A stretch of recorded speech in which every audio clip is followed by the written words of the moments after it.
Food Handler Test Canada 2026.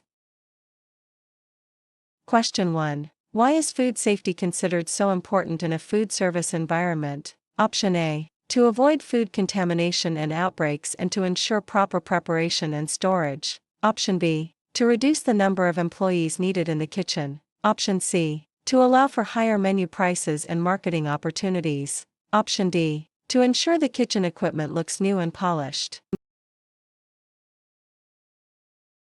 The correct answer is option A. To avoid food contamination and outbreaks and to ensure proper preparation and storage.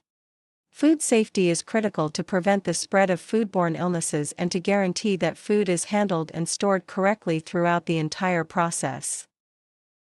Question 2. Where does food safety legislation apply? Option A. Food premises. Option B. Private residential kitchens. Option C. Corporate office cubicles. Option D. Public parks and hiking trails. The correct answer is option A. Food premises. Food safety laws and regulations are specifically designed to govern food premises where food is prepared and served to the public.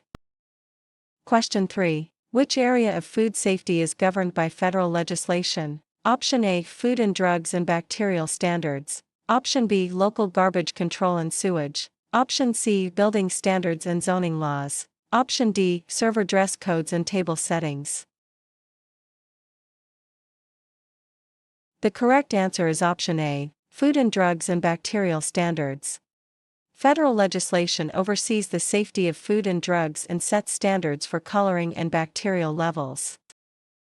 Question 4. What is the primary focus of provincial food safety legislation? Option A. The conditions and safety under which food is held and prepared for the public. Option B. The licensing of delivery vehicles. Option C. The price of imported goods. Option D. The disposal of industrial waste. The correct answer is option A. The conditions and safety under which food is held and prepared for the public. Provincial laws focus on the specific safety conditions and handling practices within environments where food is served to the public. Question 5. Municipal legislation typically handles which aspect of a food premise? Option A. Licensing and garbage control and building standards. Option B. The nutritional content of menu items. Option C. The chemical composition of food dyes. Option D. International trade agreements. The correct answer is option A. Licensing and garbage control and building standards. Municipalities manage local requirements such as business licensing and garbage disposal and zoning and building standards. Question 6. What is a primary responsibility of food premise owners and operators? Option A. Keeping food safe by cleaning and wearing clean outer garments. Option B. Providing entertainment for customers. Option C. Designing the graphic layout of the menu. Option D. Testing the water quality of local rivers. The correct answer is option A. Keeping food safe by cleaning and wearing clean outer garments. Owners must ensure a safe environment by maintaining cleanliness and ensuring staff wear appropriate clean clothing. Question 7. What is a benefit of following safe food handling practices? Option A. Lower insurance costs and happier customers and less waste. Option B. The ability to ignore local health inspections. Option C. Reduced electricity and water bills. Option D. Faster preparation of complex gourmet meals. The correct answer is option A. Lower insurance costs and happier customers and less waste. Safe practices lead to customer loyalty and lower legal risks and reduced insurance premiums and less financial loss from discarded food. Question 8. What are common symptoms of a foodborne illness? Option A. Stomach cramps and nausea and diarrhea and fever. Option B. Coughing and sneezing and runny nose. Option C. Joint pain and skin rashes and hair loss. Option D. Blurred vision and earaches and dry skin. The correct answer is option A. Stomach cramps and nausea and diarrhea and fever. Common indicators of foodborne illness include gastrointestinal distress such as vomiting and stomach pain and fever. Question 9. When is a foodborne illness specifically classified as food poisoning? Option A. When it is caused by chemicals such as cleansers or monosodium glutamate. Option B. When it is caused by eating too much fiber. Option C. When it is caused by natural aging of the body. Option D. When it is caused by a lack of vitamin C. The correct answer is option A. When it is caused by chemicals such as cleansers or monosodium glutamate. Food poisoning refers to illness caused by chemical contaminants like cleaning agents or additives like monosodium glutamate. Question 10. What are the three types of chemical food poisoning? Option A. Metal and intentional additives and incidental additives. Option B. Plastic and wood and glass. Option C. Bacteria and viruses and parasites. Option D. Oxygen and nitrogen and carbon dioxide. The correct answer is option A. Metal and intentional additives and incidental additives.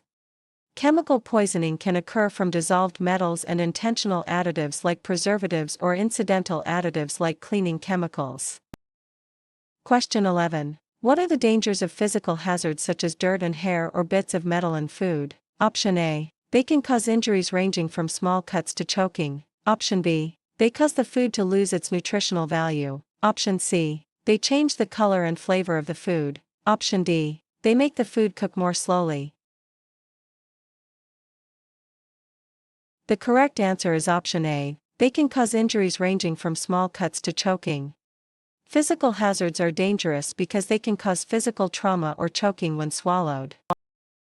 Question 12. What is the impact of foodborne illness on people and businesses? Option A. Medical costs and loss of productivity and legal fees.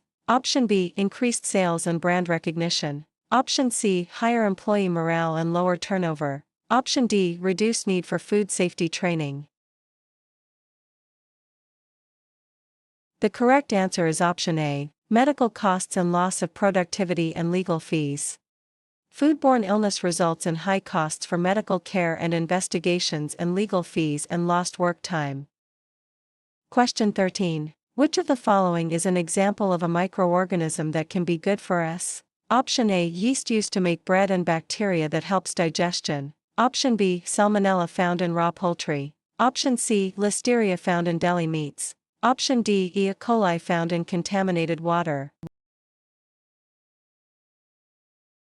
The correct answer is option A. Yeast used to make bread and bacteria that helps digestion.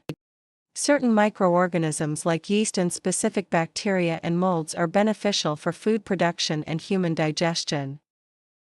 Question 14. What are the types of pathogenic microorganisms that cause foodborne illness? Option A. Viruses and parasites and yeasts and mold and bacteria. Option B. Insects and rodents and birds. Option C. Dust and smoke and steam. Option D. Plants and weeds and flowers.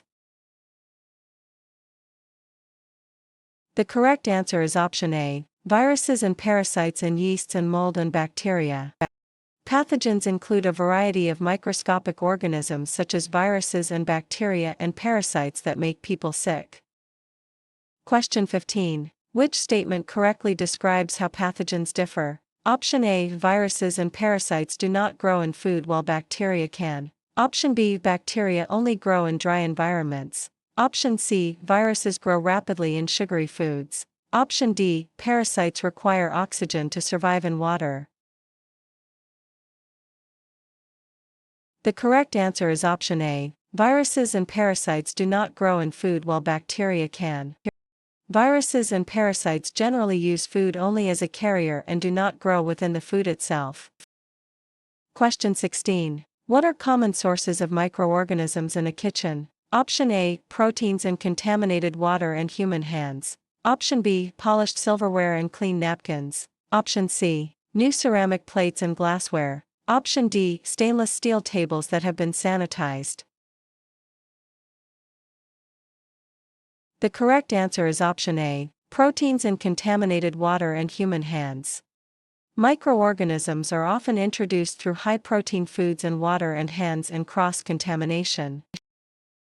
Question 17. Which of the following is a foodborne illness caused by pathogens? Option A. Hepatitis A and Salmonella and Botulinum. Option B. Seasonal allergies and hay fever. Option C, common cold and influenza. Option D, diabetes and heart disease.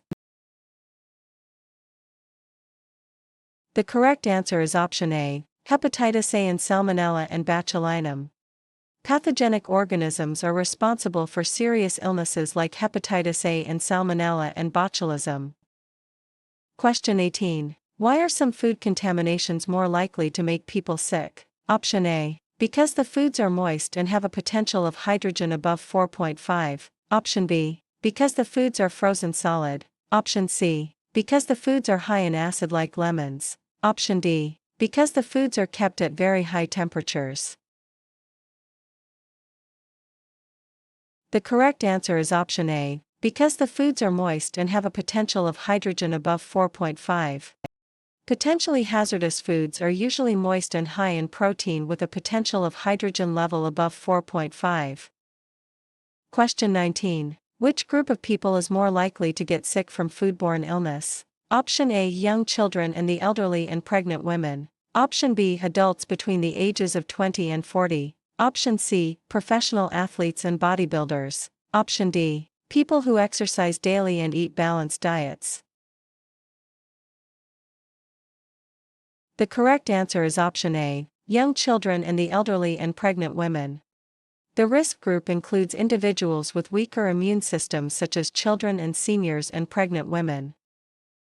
Question 20. How can carriers transfer microorganisms to food? Option A, through hands and cross-contamination from one food to another. Option B, through the use of clean sanitized tongs. Option C, through the air in a well-ventilated room. Option D, through the use of refrigerated storage. The correct answer is option A, through hands and cross-contamination from one food to another. Microorganisms are most commonly transferred by human hands or by touching raw food to ready-to-eat food.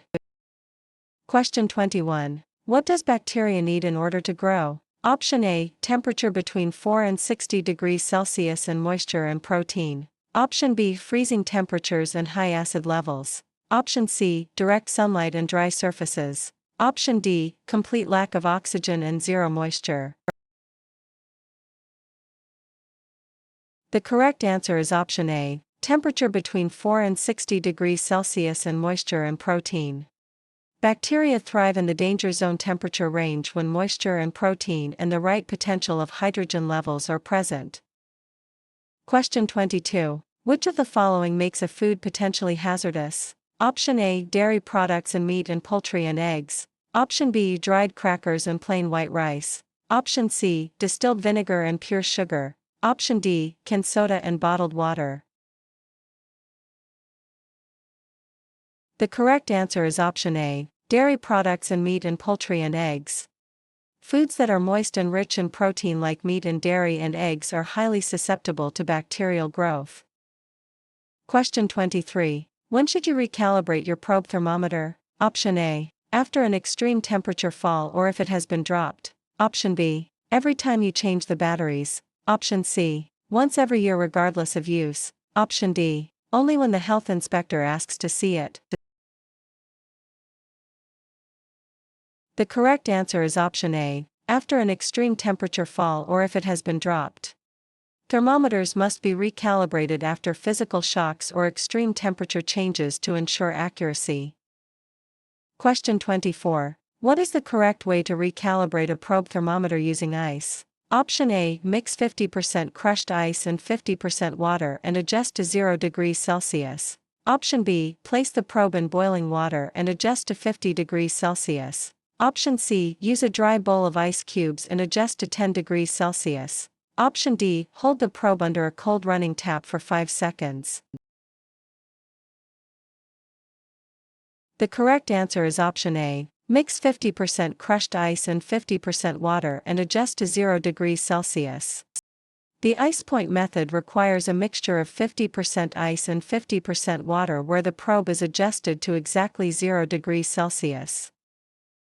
Question 25. What is the correct temperature to store frozen and refrigerated foods? Option A, frozen at -18 degrees Celsius and refrigerated at 4 degrees Celsius or lower. Option B, frozen at 0 degrees Celsius and refrigerated at 10 degrees Celsius. Option C, frozen at -5 degrees Celsius and refrigerated at 7 degrees Celsius. Option D, frozen at 10 degrees Celsius and refrigerated at 0 degrees Celsius.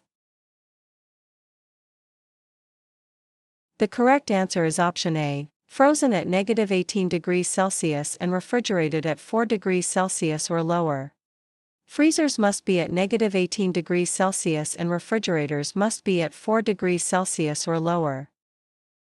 Question 26. Which is a safe method for thawing frozen foods? Option A, in the refrigerator at 4 degrees Celsius or under cold running water. Option B, on the kitchen counter at room temperature overnight. Option C, in a bowl of warm stagnant water. Option D, under a heat lamp for 3 hours. The correct answer is option A, in the refrigerator at 4 degrees Celsius or under cold running water. Safe thawing includes refrigeration and cold running water and the microwave or as part of the continuous cooking process. Question 27. How should you properly monitor freezer and refrigerator temperatures? Option A, place the thermometer in the warmest part near the door and check several times a day. Option B, place the thermometer in the coldest part at the very back. Option C, check the temperature once a month using a wall thermometer. Option D, place the thermometer directly inside a container of frozen meat. The correct answer is option A, place the thermometer in the warmest part near the door and check several times a day. Thermometers should be in the warmest area of the unit and monitored frequently to ensure food stays out of the danger zone. Question 28. Which stages of food handling put food in the danger zone? Option A, preparation and cooking and cooling and reheating. Option B, ordering and receiving and dry storage. Option C, plating and serving and table clearing. Option D, dishwashing and sanitizing and floor cleaning. The correct answer is option A, preparation and cooking and cooling and reheating. Food is at risk whenever it is being prepared and cooked and cooled or reheated if not handled quickly. Question 29. What is the safe way to cool food to minimize time in the danger zone? Option A, place food on ice or refrigerate and reach 4 degrees Celsius within 6 hours total. Option B, leave the food on the counter until it reaches room temperature. Option C, place large deep pots of hot soup directly into the freezer. Option D, cover hot food tightly and store it in a warm pantry. The correct answer is option A, place food on ice or refrigerate and reach 4 degrees Celsius within 6 hours total. Cooling must be rapid and reaching 40 degrees Celsius within 2 hours and 4 degrees Celsius within the next 4 hours. Question 30. What is the safe internal cooking temperature for pork? Option A, 71 degrees Celsius for at least 15 seconds. Option B, 60 degrees Celsius for at least 10 seconds. Option C, 82 degrees Celsius for at least 5 seconds. Option D, 55 degrees Celsius for at least 20 seconds. The correct answer is option A, 71 degrees Celsius for at least 15 seconds. Pork must be cooked to 71 degrees Celsius to ensure all pathogens are destroyed. Question 31. What is the safe internal cooking temperature for a whole poultry? Option A, 82 degrees Celsius for at least 15 seconds. Option B, 71 degrees Celsius for at least 15 seconds. Option C, 95 degrees Celsius for at least 10 seconds. Option D, 65 degrees Celsius for at least 20 seconds. The correct answer is option A, 82 degrees Celsius for at least 15 seconds. Whole poultry requires a higher internal temperature of 82 degrees Celsius to ensure safety. Question 32. What is the safe internal cooking temperature for poultry pieces or ground poultry? Option A, 74 degrees Celsius for at least 15 seconds. Option B, 82 degrees Celsius for at least 15 seconds. Option C, 70 degrees Celsius for at least 15 seconds. Option D, 68 degrees Celsius for at least 15 seconds. The correct answer is option A, 74 degrees Celsius for at least 15 seconds. Poultry pieces or ground poultry must reach an internal temperature of 74 degrees Celsius. Question 33. What is the safe internal cooking temperature for ground meat other than poultry? Option A, 71 degrees Celsius for at least 15 seconds. Option B, 74 degrees Celsius for at least 15 seconds. Option C, 63 degrees Celsius for at least 15 seconds. Option D, 80 degrees Celsius for at least 15 seconds. The correct answer is option A, 71 degrees Celsius for at least 15 seconds. Ground meat like beef or lamb must reach 71 degrees Celsius to be safe for consumption. Question 34. What is the safe internal cooking temperature for fish? Option A, 70 degrees Celsius for at least 15 seconds. Option B, 60 degrees Celsius for at least 15 seconds. Option C, 80 degrees Celsius for at least 15 seconds. Option D, 50 degrees Celsius for at least 15 seconds. The correct answer is option A, 70 degrees Celsius for at least 15 seconds. Fish should be cooked to an internal temperature of 70 degrees Celsius. Question 35. What is the safe internal cooking temperature for food mixtures containing poultry and meat or eggs? Option A, 74 degrees Celsius for at least 15 seconds. Option B, 71 degrees Celsius for at least 15 seconds. Option C, 65 degrees Celsius for at least 15 seconds. Option D, 85 degrees Celsius for at least 15 seconds. The correct answer is option A, 74 degrees Celsius for at least 15 seconds. Mixtures that combine different proteins must reach 74 degrees Celsius to ensure the highest risk ingredient is safe. Question 36. How should food be safely held at a hot temperature for service? Option A, in a buffet at a temperature of at least 60 degrees Celsius. Option B, in a warm oven at 40 degrees Celsius. Option C, on a countertop covered with a clean cloth. Option D, in a slow cooker set to the low setting at 50 degrees Celsius. The correct answer is option A, in a buffet at a temperature of at least 60 degrees Celsius. Hot food must be maintained at a minimum of 60 degrees Celsius to prevent bacterial growth. Question 37. How should food be safely held in cold storage or display? Option A, in a metal container at 4 degrees Celsius or lower. Option B, in a plastic container at 10 degrees Celsius. Option C, on a bed of ice at room temperature. Option D, in a wooden bowl at 6 degrees Celsius. The correct answer is option A, in a metal container at 4 degrees Celsius or lower. Cold food must be held at 4 degrees Celsius or lower, and metal containers are preferred as they conduct cold more effectively. Question 38. What is the rule for holding food at room temperature? Option A, not for more than 2 hours and never mix old food with new food. Option B, up to 4 hours if the food is covered. Option C, as long as the room is air conditioned. Option D, up to 6 hours if the food contains no meat. The correct answer is option A, not for more than 2 hours and never mix old food with new food. Food should not sit at room temperature for more than 2 hours and time should be clearly marked.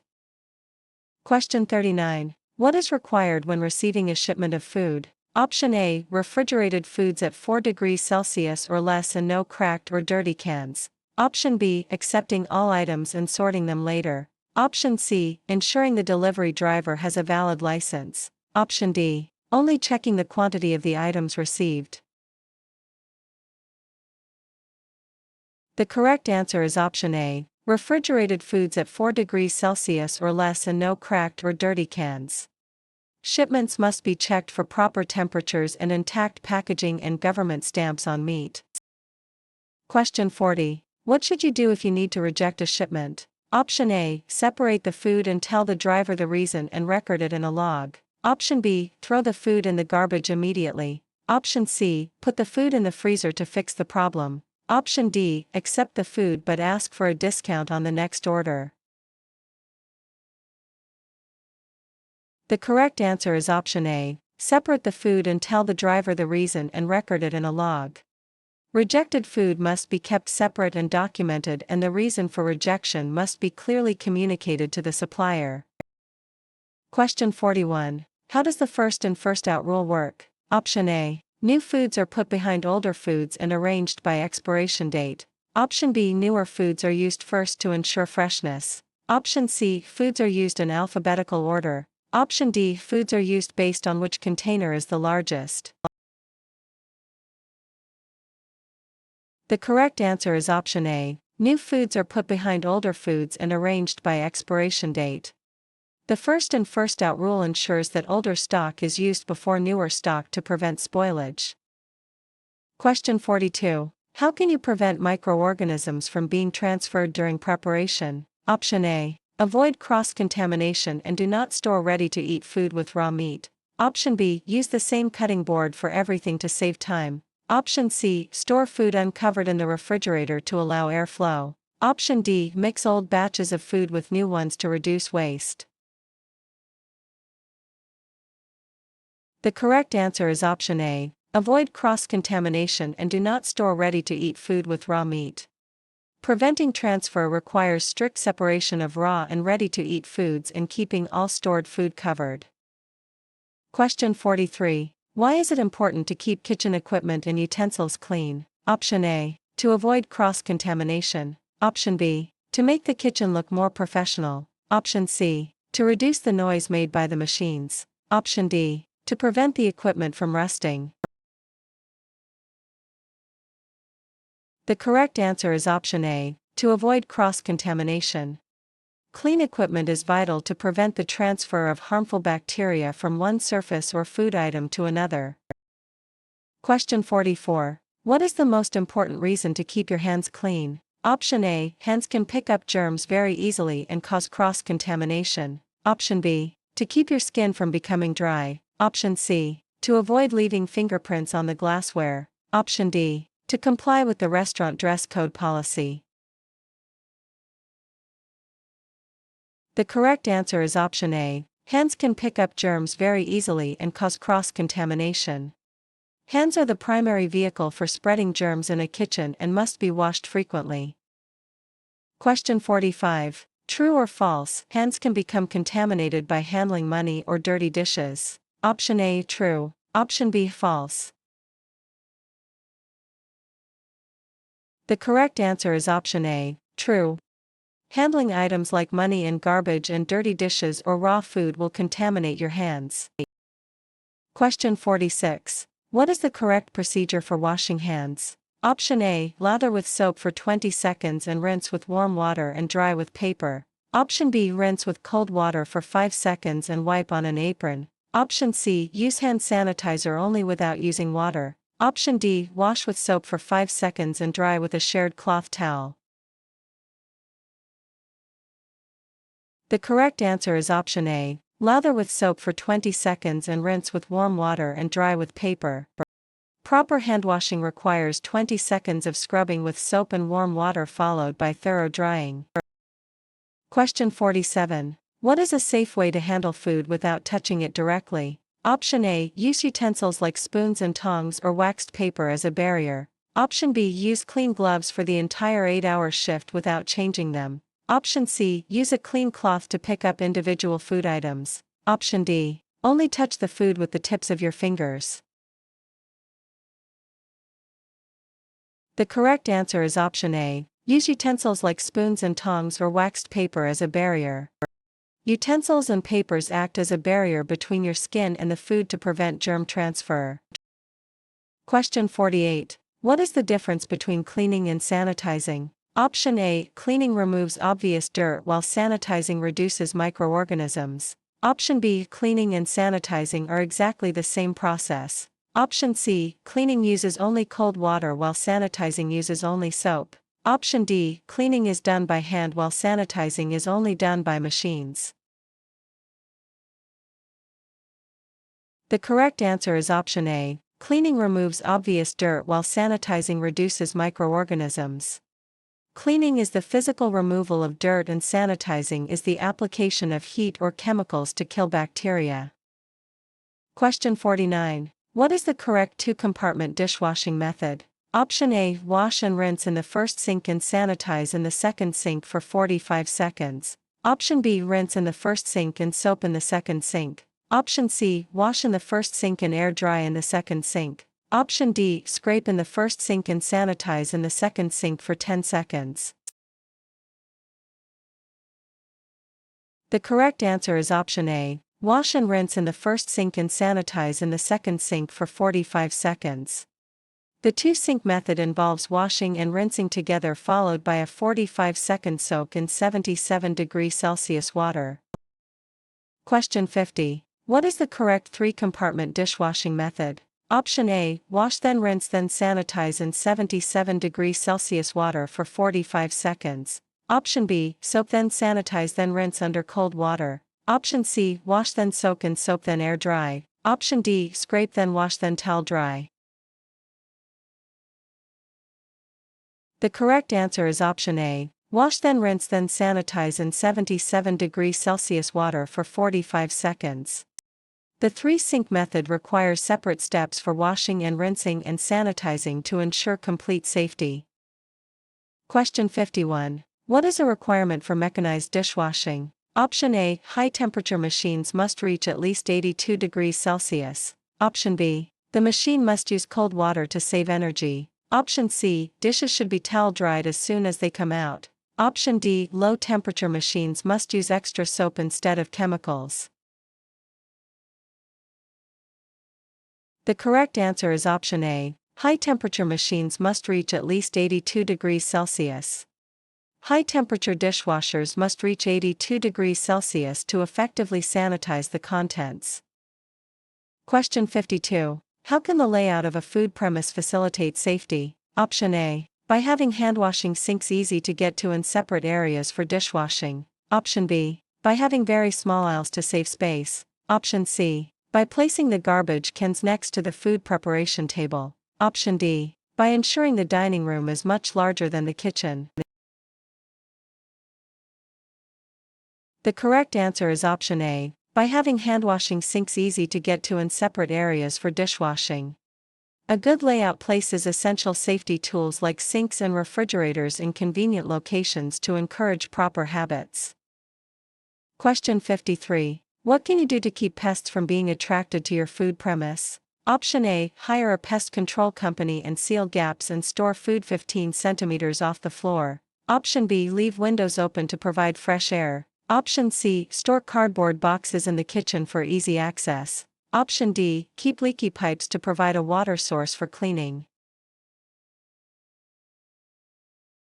The correct answer is option A, hire a pest control company and seal gaps and store food 15 centimeters off the floor. Pest prevention involves professional help in sealing entries and maintaining a clean environment and elevated storage. Question 54. What is the first principle of the hazard analysis critical control point system? Option A, conduct a hazard analysis. Option B, determine the critical control points. Option C, establish critical limits. Option D, establish documentation. The correct answer is option A, conduct a hazard analysis. The very first step in the system is to analyze the food flow and identify where hazards could occur. Question 55. What is a critical control point? Option A, a step in food processing where food could be at risk and a control can be applied. Option B, the location in the kitchen where the most employees work. Option C, the time of day when the most customers arrive. Option D, the temperature of the dining room. The correct answer is option A, a step in food processing where food could be at risk and a control can be applied. A critical control point is a specific stage in the process where you can intervene to prevent or eliminate a safety hazard. Question 56. What do you need to do to verify your hazard analysis critical control point system? Option A, monitor and check all food steps from receiving to storage to preparation. Option B, ask customers if they like the food. Option C, check the employee time cards. Option D, count the number of items in the dry storage room. The correct answer is option A, monitor and check all food steps from receiving to storage to preparation. Verification involves reviewing and checking all processes to ensure the safety system is working as intended. Question 57. What does documentation refer to in a food safety system? Option A, policies and procedures and records for all food safety steps. Option B, a collection of recipes and cooking tips. Option C, the employee handbook and vacation schedules. Option D, a log of all customer complaints. The correct answer is option A, policies and procedures and records for all food safety steps. Documentation includes all the written records and procedures that prove food safety steps are being followed correctly.